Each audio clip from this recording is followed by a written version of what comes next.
Assalamualaikum warahmatullahi wabarakatuh.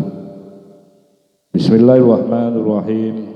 Alhamdulillahil qail nun wal qalami wa ma yasturun ma anta bi ni'mati rabbika bimajnun. Qala al muallif rahimahullah taala wa nafa'ana bihi wa bi anwarihi wa bi asrari fid dharaini amin. Alhamdulillah, mari kita lanjutkan kembali kajian kitab Iqadul Imam, dan ini juga masih mengulang pembahasan pada kata mutiara yang ke-92 atau 93 kalau nggak salah. Untuk itu mohon disimak. Bismillahirrahmanirrahim. Wa ma huwa muridu alaihim min wujudi mu'anasatihi. Wa ma, dan sesuatu, huwa yang adapun Allah itu muriduhu yang mendatangkan, huwa akan ma, alaihim atas manusia, min wujudi mu'anasatihi berupa adanya ketenangan. Bahwa sesungguhnya, ya, dengan kata mutiara yang ke-92 ini, bahwa sesungguhnya Allah itu telah memberikan banyak pemberian-pemberian kepada kita. Cuma kadang-kadang orang kalau tidak memahami akan pemberian Allah, dikira Allah tidak memberi. Karena kebanyakan manusia itu, bahwa yang namanya pemberian itu biasanya berupa sesuatu, barang atau benda. Entah itu rezeki, ya, dalam bentuk kekayaan, pangkat, jabatan. Seperti itu yang dipahami oleh kebanyakan manusia, bentuk-bentuk pemberian Allah kepada hambanya. Sementara bahwa Allah kemudian memberikan sesuatu yang tidak tampak, itu tidak terlalu diperhatikan bahwa itu termasuk pemberian Allah. Nah, makanya ini kemudian pada kata mutiara yang ke-92 ini, bahwa Allah itu memberi sesuatu itu dalam bentuk yaitu ketenangan, kegembiraan, kesenangan. Jadi ketenangan, kegembiraan, kesadaran akan ibadah itu adalah pemberian Allah juga. Anda bisa merasakan tenang hidup, padahal secara materi Anda itu sangat terbatas, tapi dirasakan enak, senang, gembira. Dalam pengertian tenang dan gembira, Anda tetap istiqomah untuk melaksanakan ibadah kepada Allah. Itu sesungguhnya adalah pemberian Allah yang luar biasa itu. Nah, ini yang kadang-kadang seringkali manusia itu salah di dalam memahami akan pemberian-pemberian yang bersumber dari Allah. Bahwa sesungguhnya ketenangan, kesadaran Anda untuk mau beribadah, kesadaran mau, saya ulangi lagi, kesadaran pengen mau ibadah itu berarti diberikan keinginan oleh Allah untuk beribadah. Nah, pemberian Allah dalam bentuk keinginan, dalam bentuk ketenangan, itu jauh lebih utama. Pemberian Allah sampai diberikan kesadaran mau sholat istiqomah itu. Jadi kesadaran mau sholat istiqomah itu adalah pemberian Allah. Dan pemberian Allah jauh lebih agung dibandingkan ibadah itu sendiri. Pemberian kesadaran mau sholat itu, kesadaran mau melaksanakan sholat dengan istiqomah itu jauh lebih tinggi dibandingkan dari ibadahmu sholat itu sendiri. Karena kalau sholat itu adalah ibadah yang kamu lakukan kan, yang kamu haturkan kepada Allah, sementara pemberian Allah dalam bentuk kesadaran mau melaksanakan sholat, ya, sementara Anda telah diberikan oleh Allah kesadaran mau sholat, maka sesungguhnya kesadaran inilah yang jauh lebih tinggi karena itu bersumber dari Allah. Sementara sesuatu yang bersumber dari kita itu kalau dibandingkan dengan pemberian Allah jauh berbeda. Qultu, saya katakan, hadhil mu'anasatul lati yajiduhal amilu ba'dal amali ala salasati aqsam.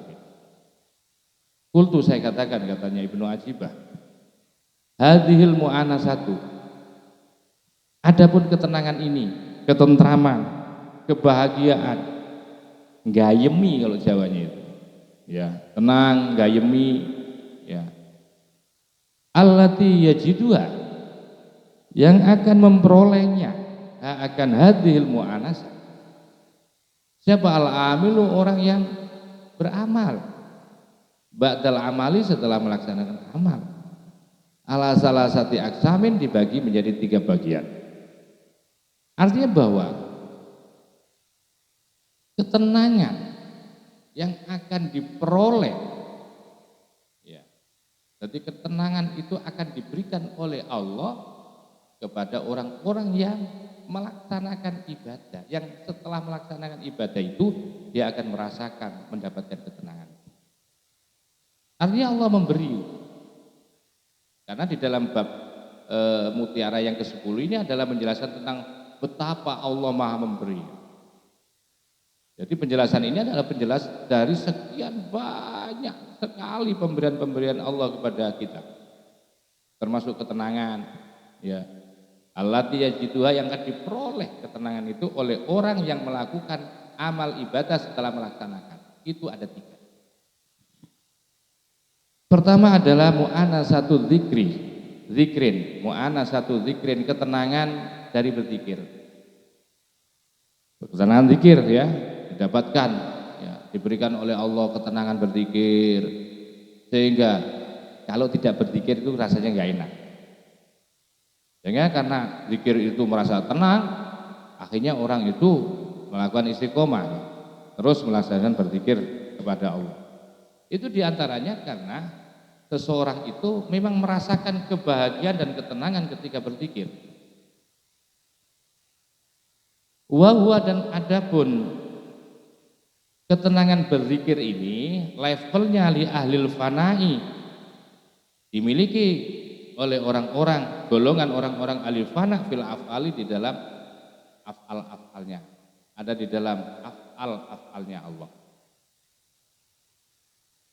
Jadi ini juga termasuk bagian daripada pemberian Allah, ya.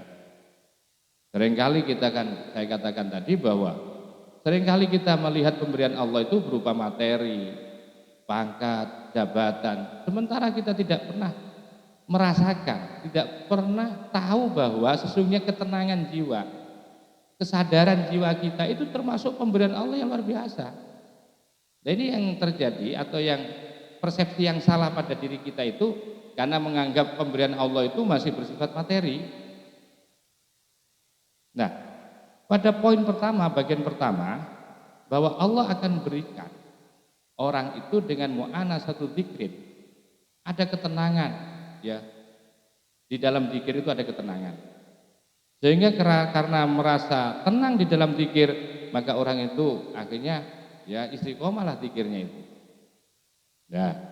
Nah itu biasanya, ya, biasanya pada tingkatan mu'anasatul dzikrin, orang yang merasa tenang ketika berzikir itu biasanya diberikan kepada ahli fana, orang yang meleburkan bil af'ali, di dalam af'al-af'alnya, di dalam pekerjaan-pekerjaannya, dileburkan bahwa semua apa yang dilakukan itu hakikatnya bukan dia sadari bukan dirinya yang melakukan itu. Yang kedua adalah wa mu'anasatu qurobin, ketenangan rasa dekat dengan Allah, ada ketenangan rasa dekat dengan Allah. Nah, ketenangan rasa dekat itu juga pemberian Allah.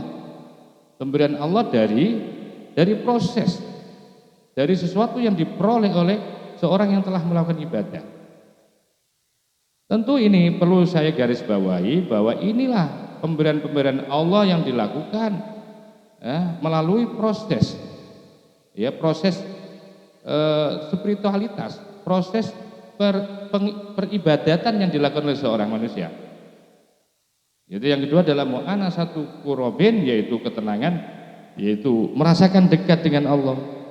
Karena Allah adalah sumber ketenangan, karena Allah adalah sumber kebahagiaan, sehingga akhirnya ibadahnya ini juga menjadi istiqomah.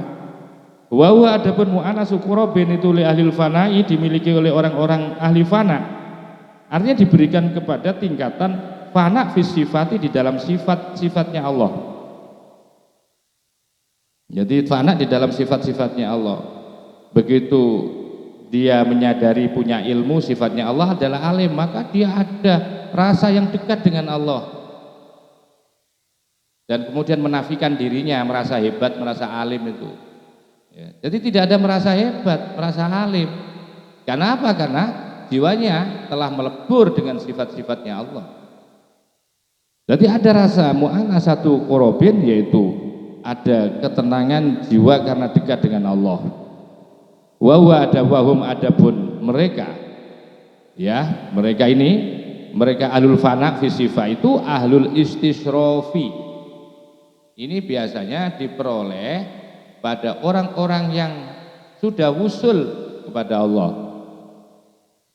Yang ketiga, yang akan diperoleh, akan diberikan oleh Allah kepada orang-orang yang telah melakukan ibadah itu adalah wa mu'anasatu syuhudin, merasa senang, merasa gembira, merasa tenang dengan bisa menyaksikan akan Allah Subhanahu wa taala. Wa huwa adapun mu'anasatu syuhud, ketenangan karena menyaksikan Allah ini biasanya oleh ahlul fana'i fid dzat, dimiliki oleh orang-orang atau diberikan kepada orang-orang yang sudah fana dengan zatnya Allah Subhanahu wa taala. Bagaimana maksudnya? Artinya pada level ini adalah level orang yang sudah ahli ma'rifah. Bagaimana levelnya orang ahli ma'rifah? Ketenangannya itu adalah bukan lagi ketenangan dekat, ketenangan berpikir, tapi ketenangan untuk meniadakan segala sesuatu. Hanya wujudnya Allah. Jadi kalau bisa seperti itu, baru nanti kita akan mendapatkan mu'anasatu syuhud namanya. Ketenangan bisa menyaksikan akan Allah Subhanahu wa taala. Level ini biasanya nanti orang itu biasanya diawali dengan kayak majdub gitu ya. Kayak majdub. Baru kemudian diberikan kesadaran untuk bisa fana di dalam ma'rifah. Ya, fana di dalam zatnya. Wal awalu, maka adapun kelompok golongan yang pertama itu li alil islami, biasanya dilakukan oleh orang-orang Islam pada umumnya. Level kalau zikir tenang itu, jadi kalau berzikir ada rasa tenang, itu masih level awal, biasa itu, ya biasa. Kalau sudah tenang kemudian dia berhenti, galau lagi, susah lagi, zikir lagi, itu biasa kayak gitu. Itu dilakukan kebanyakan orang Islam. Wasani, dan adapun kelompok yang kedua itu li ahlil imani, ya dimiliki oleh orang-orang yang usul, orang yang beriman, orang yang keimanannya itu istiqomah ini kuat. Wasalis, adapun yang ketiga itu adalah li ahlil ihsani, bagi orang yang sudah level ihsan atau dalam kata lain sudah level ma'rifah. Wal famu'anasatul awali, ini sekarang untuk memperinci bagaimana cara teorinya itu. Teorinya agar bisa kita memperoleh level yang pertama dulu, bisa mendapatkan ketenangan ketika berzikir. Itu gimana caranya? Ketika kita zikir kepada Allah, kok kemudian Allah berikan ketenangan itu? Gimana kaifiahnya, caranya, usahanya? Maka itu famu'anasatul awali, maka adapun ketenangan kelompok yang kedua itu tujibulahul firoro minan nasi. Yang pertama menuntut, tujibu aujaba yujibu, tujibu, menuntut atau mewajibkan. Lahu, pada kelompok yang pertama ini mewajibkan al-firoro, yaitu menghindar atau lari minan nasi, dari banyak orang. Wal wahsyata, dan merasa tidak kenal, ya merasa asing minhum, kepada mereka. Ini dilakukan di tengah-tengah kehidupan yang yang ramai, yang majmu', yang sulit kita hindari. Ini agak berat juga ini di level pertama ini. Kenapa? Dia dituntut kalau pengen merasakan ketenangan, mendapatkan ketenangan berzikir itu dituntut menghindari dari komunikasi dengan orang, merasa tidak kenal dengan orang, sehingga kalau hidup di tengah-tengah keluarga, masyarakat, ya kalau dia tetap seperti melakukan dengan cara seperti ini, ya tentu akan dianggap aneh oleh banyak orang. Maka itu caranya adalah uzlah, menghindar, ya anggaplah menghindar, pergi ke suatu tempat atau memang dengan cara menutup, mengunci di dalam kamarnya atau rumahnya, atau pergi ke hutan dengan mempersiapkan segala-galanya dalam rangka untuk apa? Untuk mendapatkan mu'anasatul dzikri. Tapi di dalam perspektif tasawuf modern itu, Ki Ahmad Sahal itu pernah menjelaskan bahwa tasawuf modern itu dalam rangka untuk memperoleh ketenangan jiwa, ya, mendapatkan ketenangan jiwa itu tidak harus kemudian kita harus pergi ke hutan-hutan, ke gua, harus menutup pintu, enggak. Yang penting bahwa ketika Anda bersama mereka pun, melayani mereka pun, tangan Anda silakan bekerja, tapi hati Anda terus usul kepada Allah. Nah ini baru bermanfaat. Tidak kemudian dianggap bahwa tasawuf itu adalah ilmu aneh, dianggap ilmunya orang malas. Maka saya lebih condong bahwa tidak perlu ke hutan, nggak perlu menutup pintu. Yang penting sekalipun tangan Anda menulis untuk melayani, ya, kebutuhan orang. Andaikan satu misal Anda sebagai pedagang, Anda tetap transaksi sebagai seorang pedagang, memberi dan menerima, itu lakukan, tapi hati Anda selalu usul kepada Allah. Ini baru bagus. Ini bagus ini kalau bisa dengan cara itu. Tapi katanya kitab ini sulit. Selama kita masih berkumpul itu sulit untuk menghindari. Karena Anda masih di level awal. Ya betul juga ini, kalau dipikir-pikir juga betul. Karena mungkin kalau di level awal, kalau masih berkumpul dengan orang itu mungkin kuatnya 1 jam 2 jam. Tapi kalau sudah berhari-hari, berbulan-bulan itu sudah sulit untuk tetap bisa menjaga kekhususan hati kita dengan Allah itu sulit. Wong sholat saja aja, ketika kita sholat loh, ya seberapa sih ingat kita kepada Allah? Paling begitu Allahu Akbar, setelah itu langsung semua pikiran-pikiran kita itu masuk kepada yang lain. Nah, maka itu salah satu cara, tip yang diberikan oleh Syekh Ibnu Ajibah dalam kaitannya untuk membentuk, untuk memperoleh mu'anasatul dzikri itu adalah dengan cara al-firaru minan nas, lari dari banyak orang, wal wahsyata, dan merasa tidak kenal. Artinya tidak kenal itu jangan banyak ngomong gitu loh. Jangan sedikit-sedikit ngomong dengan orang, tanya orang mana rumahnya, terus di mana kerjanya, itu nggak selesai nanti. Ketika sampean bertanya gitu akan balik bertanya orang itu. Begitu juga sampean mana rumahnya, pendidikannya di mana dulu, alumni mana, berapa anaknya, nggak selesai-selesai itu. Ya, kalau Anda bisa di tengah-tengah kehidupan yang sudah mungkin ini, wah itu hebat itu. Nah ini yang pertama. Wal wasyata minhum, merasa asing minhum dari mereka. Yang kedua, teorinya adalah wa mu'anasatu tsani. Ketenangan yang kedua adalah tujibul qurba lahum ala hadri minhum. Menuntut atau mewajibkan, ya, mewajibkan siapa kelompok yang kedua, al qurba lahum, mendekat kepada mereka.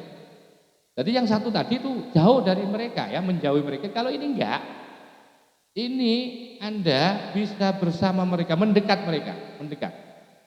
Belum bersama, ini masih mendekat saja. Dekatkan hatimu, dekatkan fisikmu lahum kepada, ya, masyarakat. Ala hadrim minhum, dengan selalu memperhatikan, selalu berhati-hati minhum kepada mereka. Tidak apa-apa di level yang kedua ini, tidak apa-apa Anda mendekat, tidak harus firor. Kalau firor itu yang kelompok yang pertama. Kalau yang kelompok yang kedua ini karena sudah punya iman yang kuat, maka Anda bisa, wajib Anda untuk mendekatkan, ya, kepada mereka. Jangan kamu menjauhi dari mereka. Kamu tetap sebagai, umpamanya Anda sebagai seorang kepala desa, ya tetap melayani pendudukmu, menandatangani kebutuhannya, nyetempel, ya, nyetempel, dengan selalu menjaga hatimu agar tidak sampai tersandra, ya, kepada pikiran-pikiran dunia. Wa mu'anasus salis, ketenangan yang ketiga itu akan diperoleh dengan cara tujibus suhbata lahum, menuntut kepada kelompok ketiga adalah as-suhbata. Suhbah itu bersahabat, sohib selalu bersama-sama. Nah ini suhbah itu selalu bersama-sama. Lahum dengan kebanyakan orang, jangan menghindar kamu. Pada kelompok ketiga ini sudah tidak lagi menghindar. Kalau dia sebagai seorang kiai, seorang mu'alim, dia akan memberikan kontribusinya sebagai seorang mu'alim. Kalau dia sebagai seorang, satu misal kita ambil sebagai seorang pekerja kuli bangunan, ya Anda tetap, karena level ini orang makrifah itu tidak ditentukan oleh pekerjaannya, mau kiai kah, mau pengusaha kah, mau kuli bangunan kah, mau pedagang kah, nggak ada itu syarat-syarat itu, ya, nggak ada syarat-syarat itu. Tapi ketika sudah masuk ke level yang ketiga itu, level mu'anasatus syuhud namanya, yaitu merasakan tenang di dalam menyaksikan dengan Allah Subhanahu wa taala, maka teorinya adalah asasi tujibus suhbata lahum. Jangan mendekat lagi, tidak mendekat lagi, apalagi menjauh, tapi selalu bersama dengan mereka. Wa mukhalitotatahum khalata yukhalitu wa mukhalitatahum, dan selalu bergaul, ya, bergaul dengan mereka. Li'annahu, karena sesungguhnya apa? Kelompok yang ketiga itu ya'khudhu, akan mengambil minhum dari mereka. Karena pada kalian itu akan belajar dari mereka. Ujianmu ya di situ itu. Ya, ma'rifahmu ya di situ itu nanti. Wala ya'khuduna, sementara mereka orang banyak itu tidak mengambil minhu dari kelompok yang ketiga ini. Wal awal, maka adapun yang pertama, itulah taliku, tidaklah pas, tidak layak, tidak cocok bi dengan kelompok yang pertama illal uzlah, kecuali harus uzlah. Ini argumentasinya. Kenapa harus uzlah? Karena di kelompok pertama ini masih kelompok awal. Untuk memperoleh mu'anasatul dzikri loh, merasakan kenakan zikir itu kalau tidak dengan cara uzlah itu sulit. Kenapa? Lidha'fihi, karena masih lemahnya kelompok yang kedua ini, masih gampang terpengaruh. Ya, begitu ngomong pertama oke, ngomong kedua sudah terpengaruh. Maka itu lebih bagus nggak usah bergaul dulu lah kalau kamu ingin mendapatkan mu'anasatul dzikri itu. Ya, karena kamu masih belum levelmu. Nanti kalau sudah levelmu sudah naik, kamu boleh mulai mendekat. Kalau sudah mendekat juga sudah mulai kuat, maka Anda boleh bersuhbah dan mukhalatoh. Begitu, tahapan demi tahapan yang diajarkan di dalam tasawuf, ya, untuk tetap konsisten, untuk selalu bersama Allah Subhanahu wa taala. Wasani, sedangkan yang kedua itu taliku layak atau cocok bi kepada yang kedua ini, kelompok yang kedua, kelompok ahlul fana fi sifah ini. Ini adalah layak apa as-suhbatu, yaitu bersama mereka ma'al usati, dengan selalu meronda. Meronda itu ya sampai melekan gitu loh, sampai melekan selalu bersamanya. Ya, kenapa? Liyata'allama, agar supaya belajar al-quwata, kuat, biar kuat. Kalau yang tadi kan nggak kuat, kalau kumpul dengan orang gampang terpengaruh, zikirnya hilang, ingatnya kepada Allah itu langsung kabur. Tapi di level kedua ini sudah tidak perlu menjauhi mereka.